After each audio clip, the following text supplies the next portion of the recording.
Hello students, good morning.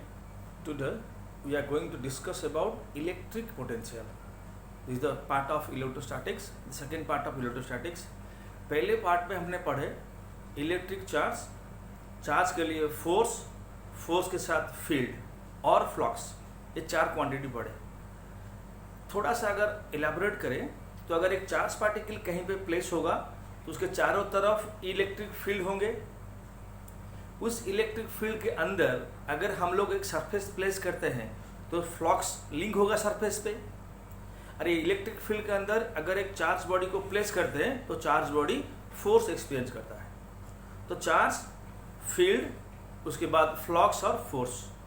The fifth quantity we are going to learn is potential. Now the symbol is V.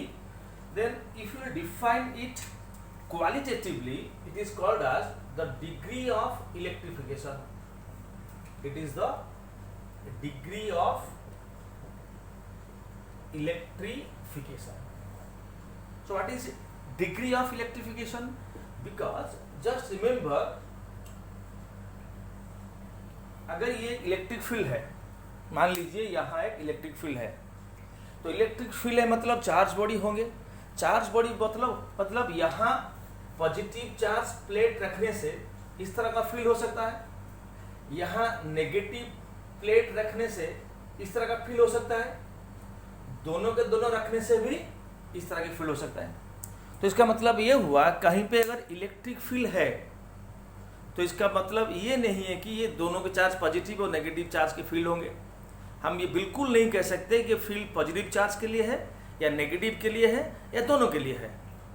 तो field है मतलब charge तो होंगे, तो किस टाइप का चार्ज ये फील्ड प्रोड्यूस किया है वो हम नहीं कह सकते. मगर अगर ये बात हम करें, यहाँ मान लीजिए पॉइंट है, यहाँ पोटेंशियल 10 वोल्ट है, यहाँ एक पॉइंट है, यहाँ -4 वोल्ट है, यहाँ एक पोटेंशियल है, यहाँ 0 वोल्ट है पोटेंशियल मान लीजिए.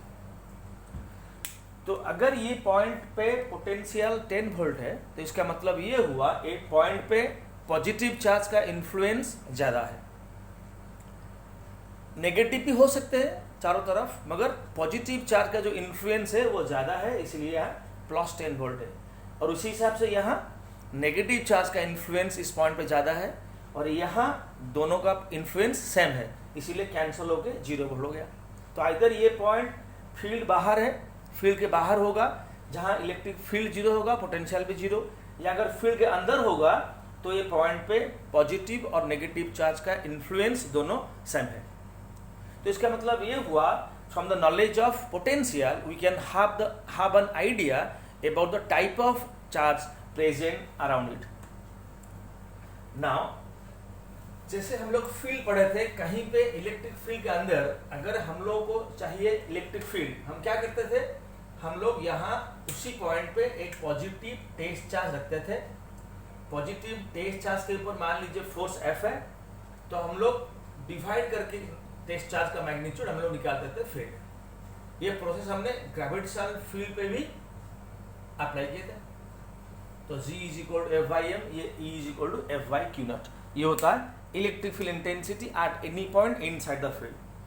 तो ये वेक्टर है तो ये एक वेक्टर होगा, ये वेक्टर है तो ये वेक्टर है. मगर पोटेंशियल की बात थोड़ी अलग है. तो मान लीजिए यहाँ बहुत सारे चार्ज है, बहुत सारे हैं, पॉजिटिव नेगेटिव बहुत सारे हैं.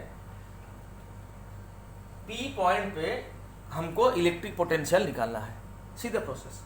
P पॉइंट पे इलेक्ट्रिक पोटेंशियल हमको निकालना है. बेसिकली पोटेंशियल निकालने के लिए दो तरीके होते हैं. एक तो यहाँ आप लोग टेस्ट चार्ज प्लेस करो जिस पॉइंट पे पोटेंशियल पूछा है, और वो टेस्ट चार्ज को इन्फानाइट तक ले जाओ, ये एक प्रोसेस है. या एक टेस्ट चार्ज लो, इन्फानाइट से लाके ये पॉइंट पे रख दो, उल्टा है. आइदर ये पॉइंट से टेस्ट चार्ज को लेके इन्फानाइट तक चले जाओ, या इन्फानाइट से टेस्ट चार्ज को लाके यहाँ पे रख दो. तो डिस्प्लेसमेंट में कुछ वर्क डन होगा, क्योंकि आप लोग इलेक्ट्रिक फील्ड के अंदर चार्ज पार्टिकल को डिस्प्लेस कर रहे हो. तो work done by test charge. जैसे डिवाइड किए थे हम लोग चार्ज, यहाँ भी चार्ज डिवाइड कर दो, यहाँ फोर्स से किए थे, यहाँ वर्क डन से, तो जो मिलेगा आपको ये हो जाएगा आपका इलेक्ट्रिक पोटेंशियल।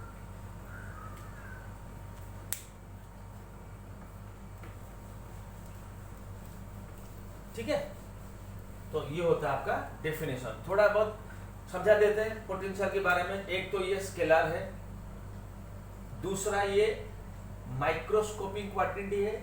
माइक्रोस्कोपिक क्यों? क्योंकि एक पॉइंट पे निकाला जाएगा ये, लाइक इलेक्ट्रिक फील्ड। दूसरा यूनिट आप देख लीजिए, वर्क का जूल होता है, चार्ज का कूलम होता है, तो जूल पर कूलम हो जाएगा MKS पे, और आप CGS पे ESU में अर्क स्टार्ट कूलम लिख सकते हो, या EMU ESU में है, EMU में है, तो ये लिख सकते हैं आप लोग आप कूलम। ठीक है, तो डायमेंशन की बात करें, डायमेंशन में लिख सकते हो वेरी इजीली। तो पोटेंशियल का dimension work done by charge का होगा, तो वर्क डन तो पता है M1 L2 T-2, और चार्ज का होता है T1 और A1। सिंप्लीफाई करके तो पोटेंशियल का डायमेंशन में आप निकाल सकते हो।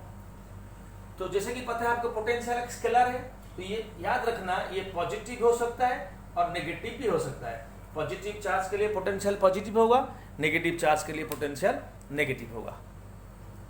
Okay guys, let us see the electric potential due to a point charge.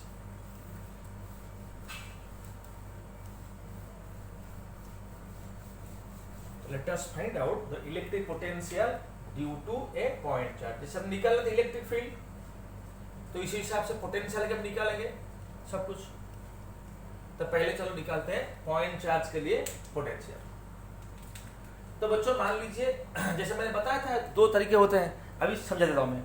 मान लीजिए यहाँ एक पॉजिटिव चार्ज है, तो you need potential at this point at a distance r from it. ठीक है, ये नेगेटिव भी आप ले सकते हो। अगर ये पॉजिटिव आप चार्ज लिए हो, तो then we have to bring the test charge from infinity to that point.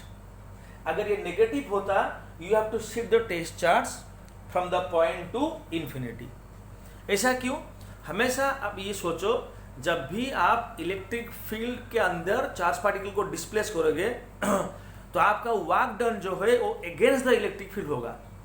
आप जो एक्सटर्नल फोर्स डालोगे टेस्ट चार्ज के ऊपर, वो इलेक्ट्रिक फोर्स के अपोजिट में होना चाहिए, तब जाके आप वर्क डन निकाल सकते हो। जैसे कि अगर ये पॉजिटिव है तो टेस्ट चार्ज तो पॉजिटिव हुआ, तो अगर कहीं पे भी टेस्ट चार्ज आप रखोगे तो ये चार्ज उसको रिपेल करेगा। तो इसका मतलब ये हुआ, तो आपको इंफिनिटी से पास लाना है, ताकि आपका जो एक्सटर्नल फोर्स और इलेक्ट्रिक फोर्स अपोजिट हो। अगर ये नेगेटिव होता तो ये अट्रैक्ट करता, तो इसीलिए आपको दूर लेना पड़ता, एक पॉइंट P से इन्फानाइट तक लेना पड़ता। आंसर सेम आएगा बच्चों, कोई दिक्कत नहीं है। तो मान लीजिए इन्फानाइट से हमने एक टेस्ट चार्ज लिया और धीरे धीरे करके हमने यहां तक ला दिया। मान लीजिए जब वो x डिस्टेंस पे है टेस्ट चार्ज, यहां टेस्ट चार्ज अभी है। ठीक है, अच्छा, तो हमको तो पता है वर्क डन निकालना होगा। तो जैसे कि पता है आप लोगों को वर्क डन के क्या फॉर्मूला बच्चों होता है, बताइए। F ds cos theta integration, आपको तो पता है। तो मान लीजिए x डिस्टेंस में है चार्ज पार्टिकल, तो आपका वर्क डन फोर्स क्या होगा बच्चों? फोर्स हो जाएगा K Q नॉट, ये कूलम फोर्स हो गया। डिस्प्लेसमेंट मान लीजिए dx है। ठीक है, हमने ये चार्ज पार्टिकल को प्लस Q के तरफ छोटा सा डिस्प्लेसमेंट किया dx। तो बच्चों अभी देख लीजिए, टेस्ट चार्ज पॉजिटिव है, ये पॉजिटिव है, तो फोर्स तो रिपल्सिव मतलब away towards right hand side होगा। तो यहाँ cos थीटा जो होगा, यहाँ cos थीटा 180 होगा। देख लीजिए cos थीटा 180 होगा और cos 180 -1 होता है। ठीक है, तो यहाँ हमको ये चार्ज को, टेस्ट चार्ज को इन्फानाइट से P तक लाना है। तो मतलब जो x का लिमिट होगा, पहले तो इन्फानाइट था, जब P पे लाके रख दोगे तब आपका लोअर अपर लिमिट जो है वो R हो जाएगा। तो इन्फानाइट से R तक हमने लिया। तो अब देख लीजिए वर्क डन क्या होगा, कांस्टेंट को बाहर निकाल दो, बाकी बचा x टू दी पावर -2, यहाँ माइनस है, ये माइनस यहाँ रख दिया मैंने, dx लिया मैंने, और यहाँ इन्फानाइट टू R। अब तो इंटीग्रेशन आपको तो पता है, बहुत इजी होता है। जैसे कि x टू दी पावर -2 + 1, ये -2 + 1, आपका लिमिट इन्फानाइट टू r। अब देख लीजिए, ये यहाँ माइनस आएगा, यहाँ माइनस ऑलरेडी है, ये प्लस हो गया, -2 + 1 माइनस, ये माइनस प्लस, तो k क्यू नॉट, ये आपका आ जाएगा 1/x, x to the power -1 1/x। फिर आप लिमिट यूज करना भी, k क्यू नॉट अभी 1/r -1/∞, तो 1/∞ तो 0 होता है, तो वर्क डन आपको मिल गया k क्यू नॉट r। ठीक है, तो बच्चों पहले बता दिया था मैंने, पोटेंशियल का जनरल डेफिनेशन क्या होता है, v = W/Q0। तो अगर Q नॉट डिवाइड करने से आपका आ जाएगा k Q/r, और k का वैल्यू यूज करने से Q/4πε0r।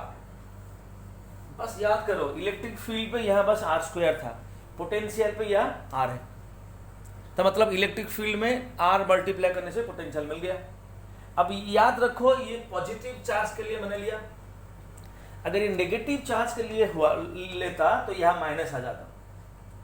चेक करके बताता हूं मैं, अगर ये नेगेटिव होता ये चार्ज तो आप लोग क्या करते, आप लोग यहाँ से उसको लेते दूर, तो सब सारे के सारे सेम चीज होता, मगर यहाँ जो लिमिट है वो r2 इन्फानाइट होता। देख लीजिए, r2 इन्फानाइट होता। p पॉइंट्स अगर लेते हैं आप लोग टेस्ट चार्ज को -q के जगह, तो क्या करते आप लोग, r2 इन्फानाइट होता, यहाँ 1/∞ -1/r होता, या -k/Q0/r होता, और यहाँ पोटेंशियल आ जाता -q/4πε0r। तो इसका मतलब ये हुआ कि पोटेंशियल पॉजिटिव के लिए पॉजिटिव होता है और नेगेटिव के लिए नेगेटिव होता है। तो यहाँ भी हम लोग प्रिंसिपल ऑफ सुपरपोजिशन यूज कर सकते हैं। इसका मतलब ये हुआ, अगर बहुत सारे चार्ज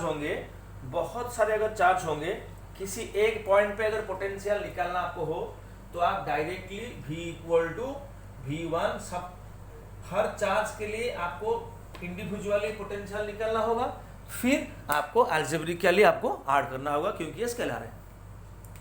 अगर प्रोपोर्शनलिटी की बात करें तो potential directly proportional to charge होगा और इनवर्सली प्रोपोर्शनल टू डिस्टेंस होगा।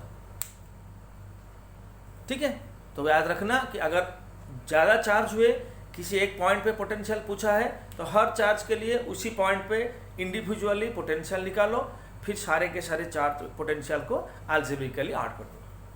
ठीक है, in the next video will discuss about the potential due to ring, thin ring and dipole. Thank you guys.